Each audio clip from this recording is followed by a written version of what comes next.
سال ہے 1888۔ ایک شپ جس کا نام ایلن آسٹن انگلینڈ سے نیو یارک کے لیے نکلتا ہے۔ 2 سے 3 دن ٹریول کرنے کے بعد اس شپ کا کیپٹن گریفن ایک شارٹ کٹ لیتا ہے تاکہ جلدی پہنچ جائے۔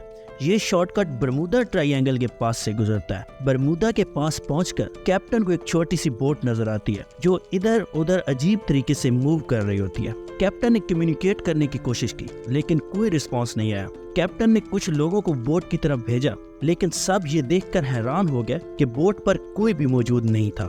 یہ فیصلہ کرتے ہیں کہ بوٹ کو ساتھ لے جائیں۔ تھوڑی دیر آگے چلنے کے بعد ایک طوفان آتا ہے اور بوٹ پھر سے غائب ہو جاتی ہے، لیکن جب طوفان رکتا ہے تو بوٹ پھر اپنی مسٹیریس موومنٹ کے ساتھ نظر آتی ہے، لیکن اس بار سارے کریو ممبر جو بوٹ پر موجود تھے غائب ہو چکے ہوتے ہیں۔ کیپٹن اس مسٹیریس بوٹ کو چھوڑ کر نیو یارک کے لیے سفر پہ نکل جاتا ہے۔ یہ ہے برمودا ٹرائی اینگل، جسے ہزاروں پراسرار کہانیوں کا گھر کہا جاتا ہے، اور درجنوں بحری جہاز اس جگہ پہ جا کے غائب ہو چکے ہیں جس کا آج تک کوئی سراغ نہیں ملا۔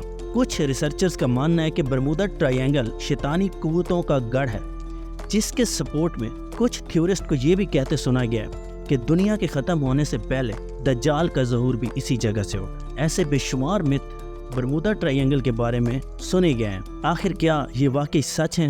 برمودا ٹرائی اینگل میں جو مسٹریز ہوئی ہیں ان کا حقیقت سے کیا تعلق ہے، اور اس کے پیچھے کوئی سائنٹیفک لاجک یا ریزن ہے؟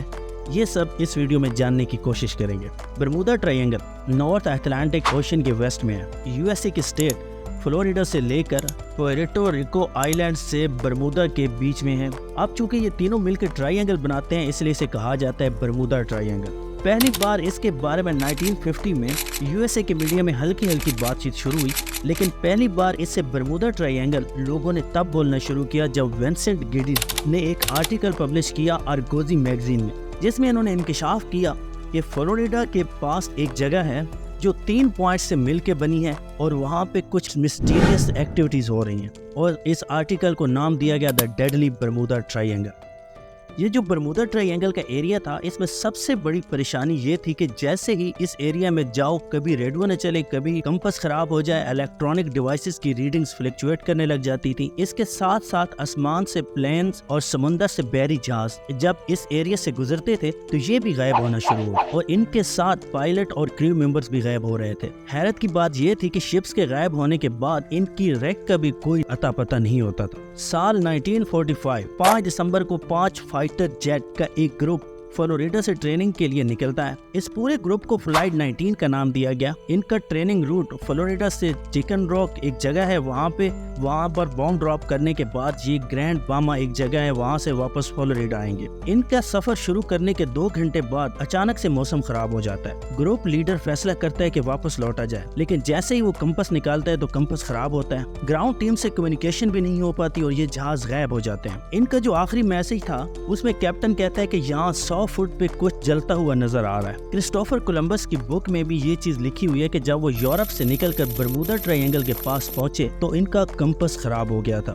وہ راستہ بھٹک گئے تھے اور یہاں پہ ایک کینڈل کی طرح روشنی آسمان سے نیچے آ رہی تھی۔ 1492 میں کولمبس نے اپنی ڈائری میں یہ ساری داستان لکھی ہے۔ بروس اکلوتا ایسا شخص ہے جو برمودا ٹرائی اینگل کو سروائیو کر کے زندہ واپس آئے تھے۔ بروس روٹین میں بامبا سے فلوریڈا ٹریول کرتے تھے، ان کو قریب 1 گھنٹہ 30 منٹ لگتے تھے۔ ایک بار سفر کے دوران اچانک سے موسم خراب ہو گیا اور گہرے بادل آ گئے۔ بروس رکے نہیں اور سفر جاری رکھا، لیکن بادل گہرے ہوتے گئے، اچانک جہاز کے سارے انسٹرومنٹ بھی خراب ہو گئے اور گراؤنڈ ٹیم سے بھی رابطہ منقطع ہو گیا۔ بروس کو ایسا لگ رہا تھا کہ کوئی ایکسٹرنل فورس پلین کو کنٹرول کر رہی ہے۔ کافی دیر کے بعد بادل ہٹ گئے اور بروس فلوریڈا پہنچ گیا، لیکن سب حیران تھے کہ بروس 45 منٹ میں بمباس سے فلوریڈا پہنچے، جبکہ روٹین میں اس سے پہلے ان کو 1 گھنٹہ 30 منٹ کا ٹائم لگتا تھا۔ لیکن یہ پریکٹیکلی پاسبل نہیں تھا۔ 250 میل کا ڈسٹینس تھا، 1 گھنٹہ 30 منٹ میں پورا ہونا چاہیے تھا، لیکن پلین کی میکسیمم سپیڈ اس ماڈل میں 180 میٹر پر آور ہوتی ہے، اس لیے 45 منٹ میں یہ ٹریول ہونا سب کے لیے حیران کن تھا۔